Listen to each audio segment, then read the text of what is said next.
Orphatique by Anton Yu. Copyright 2023 Anton Yu. All rights reserved. Translation and notes copyright 2023. Anton Yu. Translated by Anton Yu. Cover design by Anton Yu. Photographs by Arthur Kravtsov, Irina Sidorenko, Anton Yu. Bonus. We, Immortals. Epigraph. If I speak in the tongues of men and of angels, but have not love, I am a noisy gong or a clanging cymbal. And if I have prophetic powers, and understand all mysteries and all knowledge, and if I have all faith, so as to remove mountains, but have not love, I am nothing. If I give away all I have, and if I deliver up my body to be burned, but have not love, I gain nothing. Love is patient and kind, love does not envy or boast, it is not arrogant or rude. It does not insist on its own way, it is not irritable or resentful, it does not rejoice at wrongdoing, but rejoices with the truth. Love bears all things, believes all things, hopes all things, endures all things. Love never ends. As for prophecies, they will pass away, as for tongues, they will cease, as for knowledge, it will pass away. For we know in part and we prophesy in part, but when the perfect comes, the partial will pass away. When I was a child, I spoke like a child, I thought like a child, I reasoned like a child. When I became a man, I gave up childish ways. For now we see in a mirror dimly, but then face to face. Now I know in part, then I shall know fully, even as I have been fully known. So now faith, hope, and love abide, these three, but the greatest of these is love. We, immortals, will be a part of eternity, forever a part of this world. We, immortals. And I'll continue to walk this world, carrying the burdensome memory of my past. The world is beautiful in its contradictions and absurdity. The world is gorgeous and unfathomable, words stretch like a sticky, tense worm through the throat, the palate, the tongue, just to get out, to be heard. To be heard and to be noticed, that is why we speak words. We continue to walk this world to say words and to love. Endlessly, oh, how endlessly, one can renounce love and claim that it does not exist or is not there. Endlessly, oh, how endlessly, one can assert that it is an illusion, nothing but weakness and an inability to control oneself. Yes, like Brodsky, he reduces everything to the idea that love is just a game, as if mocking himself. For instance, one can, like Camus, believe that this word is one of the many manifestations of absurdity in constant opposition to man. In the manner of Chikamatsu, one can believe that love is one of the manifestations of human emotion, a reaction to what is happening around us, a response, and reflection. Love, a tangle of Greek letters, intricate and incomprehensible. Yet even in them, in every symbol and sign, there is a certain radiance. All these elaborate letters, known to the Greeks, are a source of love, its radiance, its unification and merging within a person. Here, a person is a portal through which love operates, through which love radiates its glow. This is a portal by which love performs miracles as a manifestation of unearthly divine energy. A person is a portal through which others can feel the most celestial shades of ecstasies, admiration, warmth, pain, and magic, accompanied by the resonant, majestic, thunder-like, yet soft and warm sound of thousands of wind instruments, trombones, and tubas, ascending to the very sky. Such happens when millions of angels descend from heaven and perform a miracle, and this sound, as then over Jerusalem, will be a sign, a unification, and a merging of arrays of atoms, the tiniest particles, known and unknown to mankind. Love is the beginning of everything, and love is the apocalypse. Love is a bunch of keys to our home that you first hold in your palm and then put in the pocket of your black torn jeans. Love is a cigarette that you smoke, looking at me, and love is the lighter with which you light the cigarette. Love is a bunch of keys with which you try to slit your veins before my eyes. And love is the lighter, which you, no, not having finished smoking, set your shorts on fire with, set yourself on fire with. Before my eyes. And I watch you. And I save you.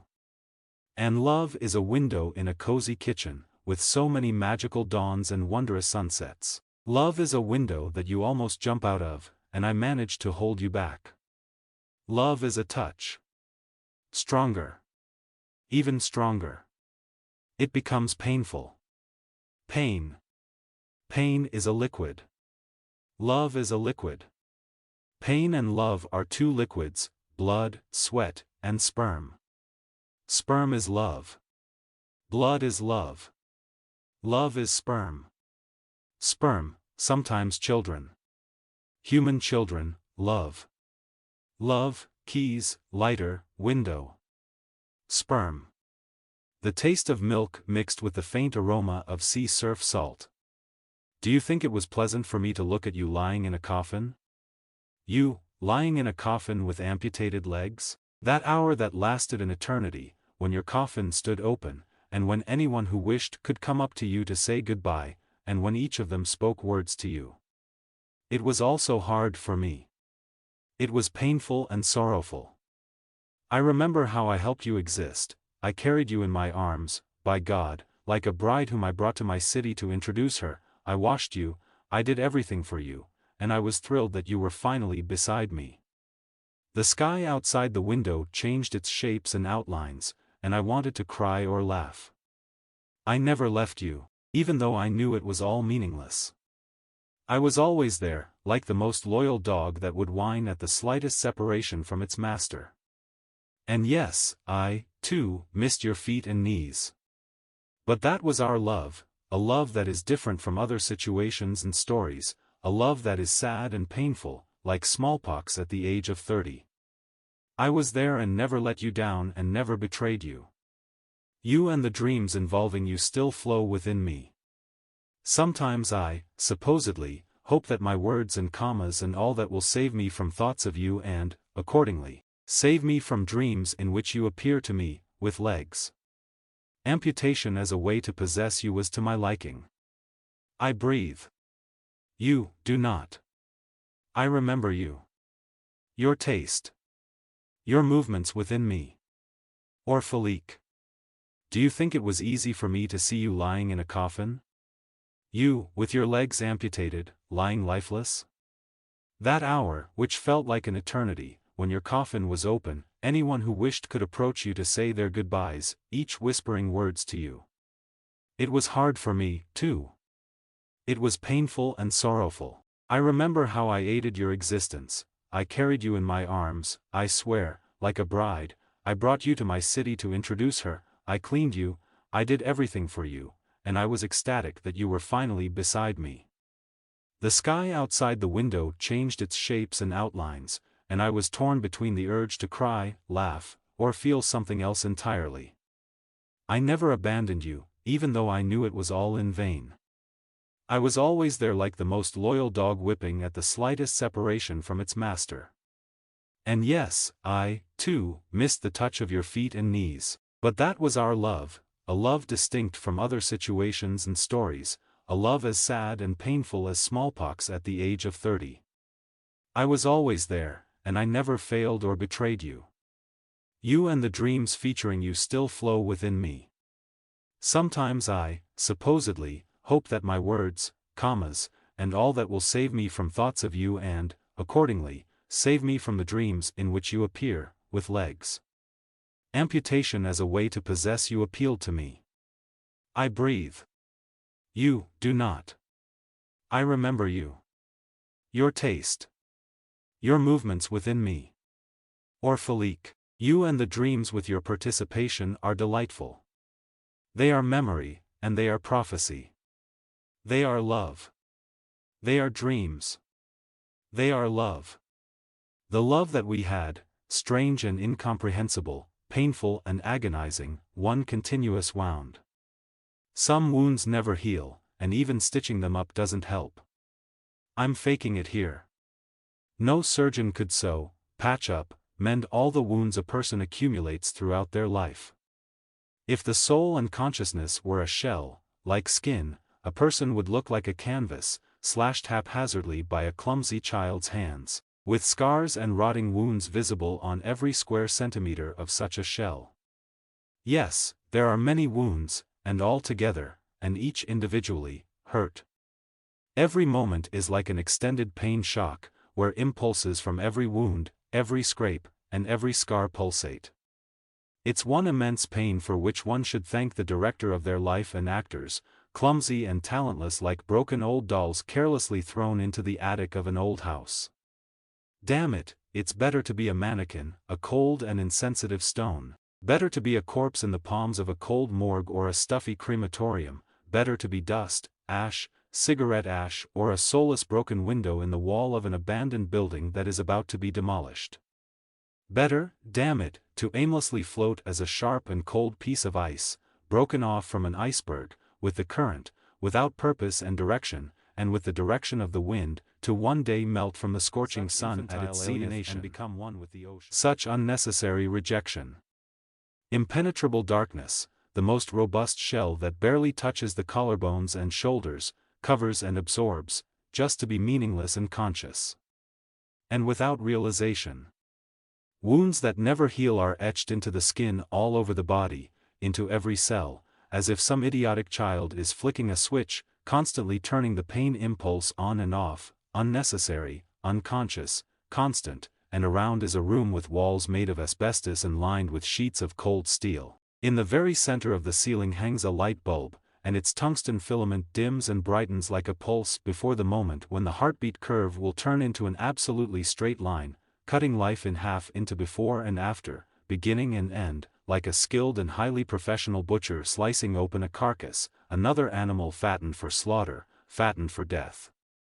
In the center of the ceiling, the shadows from the light bulb are barely visible, created by the wings of butterflies stuck to it. Unable to break through the steel armor of glass, they surrendered their wings and fell onto the metal table, standing precisely beneath the bulb. When the owner of the theater of freaks comes to lay another actor on the table, he will take the butterfly's body with his pianist guy-like fingers and start threading it onto a thin needle in such a way that a space forms in the belly. This is absolutely necessary to add another wingless creature to his collection. And if the needle penetration is unsuccessful, you can always cut open the dead butterfly's belly. Cynically. Everything can permanently be corrected and changed, but a wrong step, gesture, unspoken word, or unfulfilled promise will still break everything. What is meant to happen will still happen. This is always said when people can't accept their weakness and attribute all the shit happening around them to hopelessness. The world is much larger than we think. The world is much stronger than we are accustomed to believe. Despite the boundless constancy inherent in many things, the world has never been and will never be static. When Ada Avalievna died, the world changed, primarily for her. She became another manifestation of the universe. And yet, 2 days after the death of the old whore, one of Eva's suitors died, and although the world changed just as indeed, Eva didn't notice a damn thing because she was occupied with an unbelievably important activity. She was fucking a new bastard with a shaved pubic area and dark skin.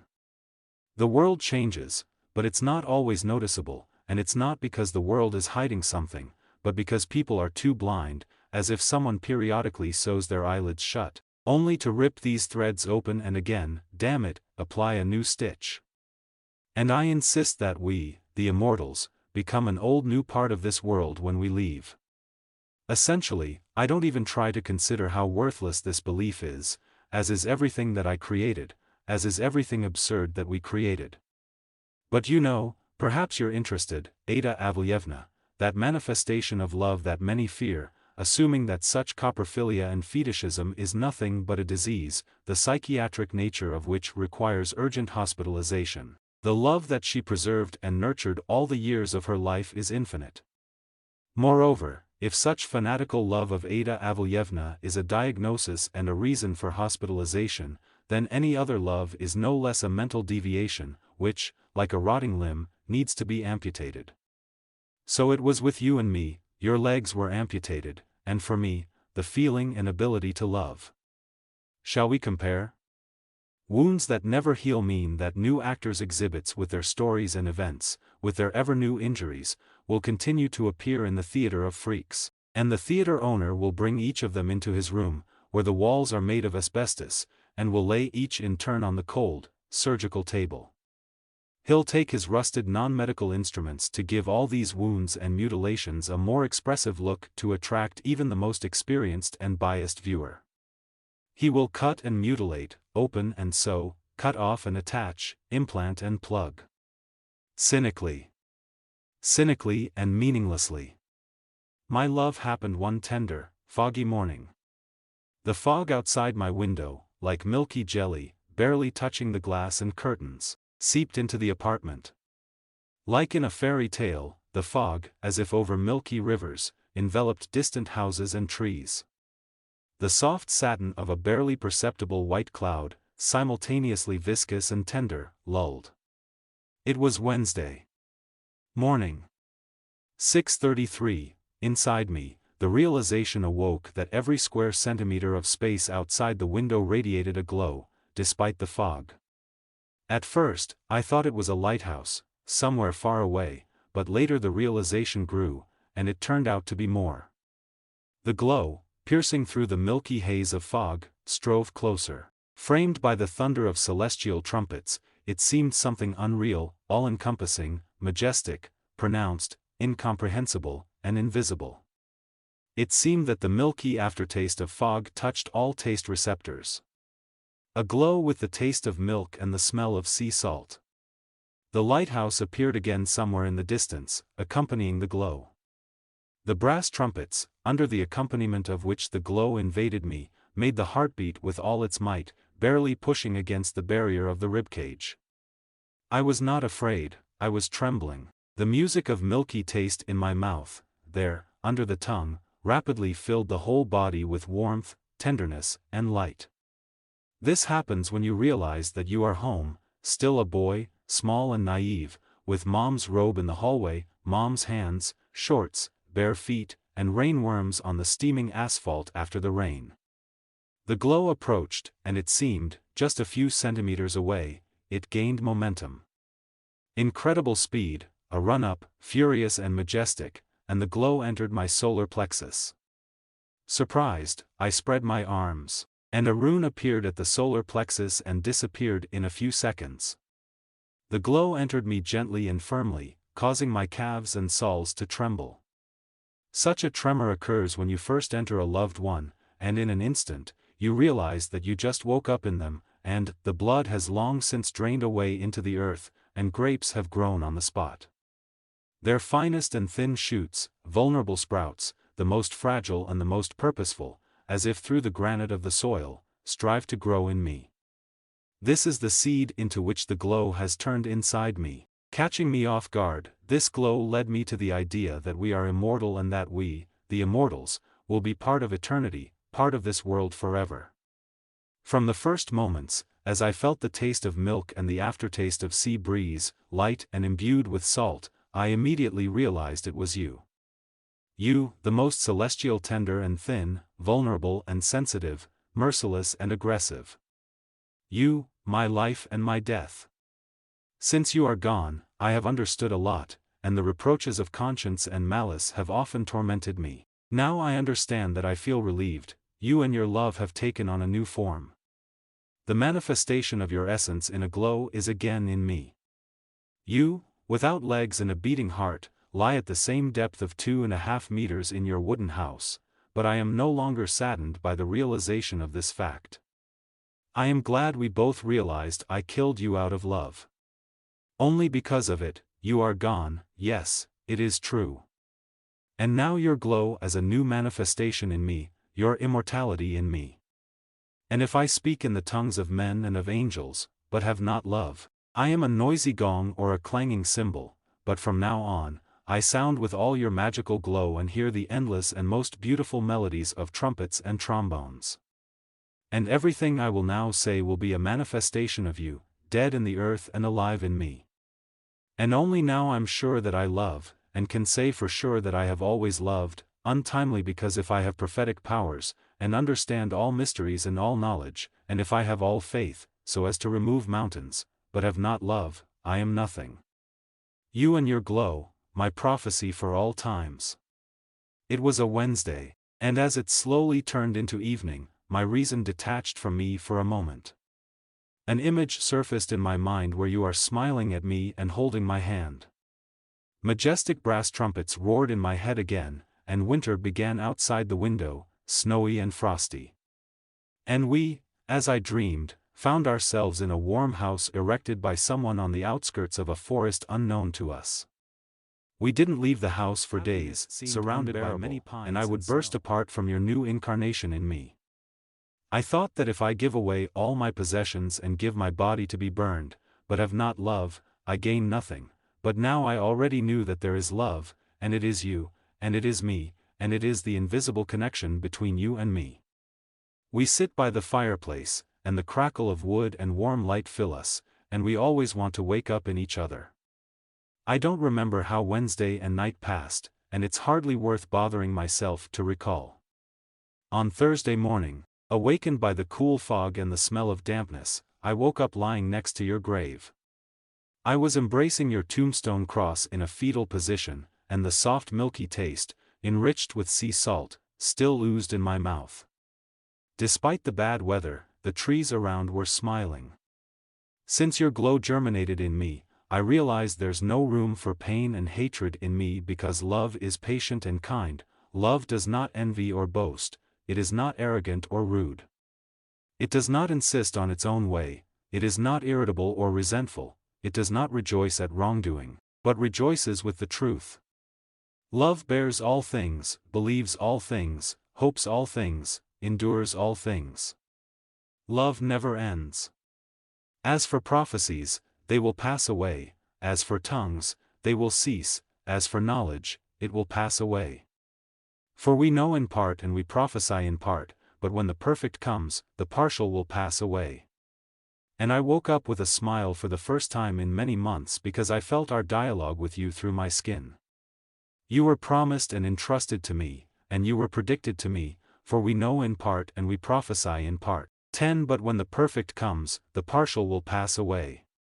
And today, you told me about this with the silent voice of the wind, fog, and sun. And we lay here side by side, hand to hand, scent to scent.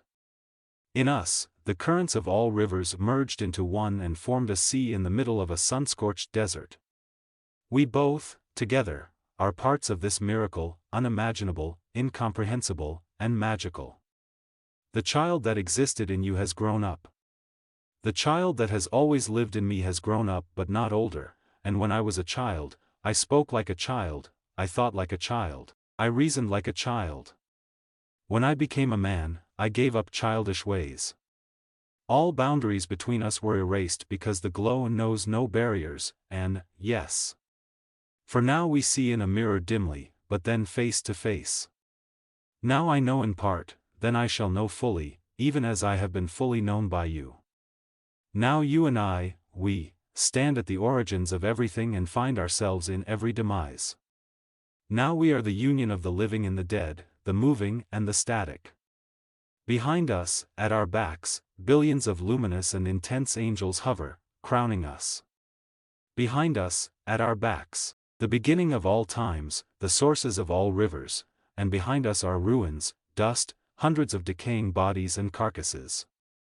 Another moment, the angels will trumpet again with thunderous tubas and bring the news to the world that love exists. You and I will now be proof that it exists.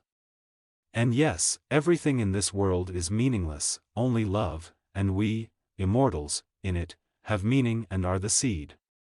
And yes, love is a bunch of keys to our home. You first hold them in your palm and then put them in your torn black jeans pocket. Love is the same cigarette you smoke, looking at me, and love is the same lighter with which you light the cigarette. Love is a bunch of keys with which you try to slit your veins in front of my eyes, but I would no longer restrain you. And love is lighter with which you, no, not having finished smoking, set your shorts on fire, set yourself on fire, but I would no longer restrain you. And I look at you. And love is a window in a cozy kitchen, with so many magical dawns and beautiful sunsets. Love is a window that you almost jump out of, but I would no longer restrain you. Love is a touch. Stronger, even stronger. it becomes painful. Pain. Pain is a liquid. Love is a liquid. Pain and love are two liquids, blood, sweat, and sperm.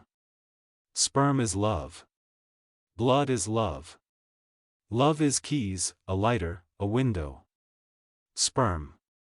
But now everything is different, now faith, hope, and love abide, these three, but the greatest of these is love.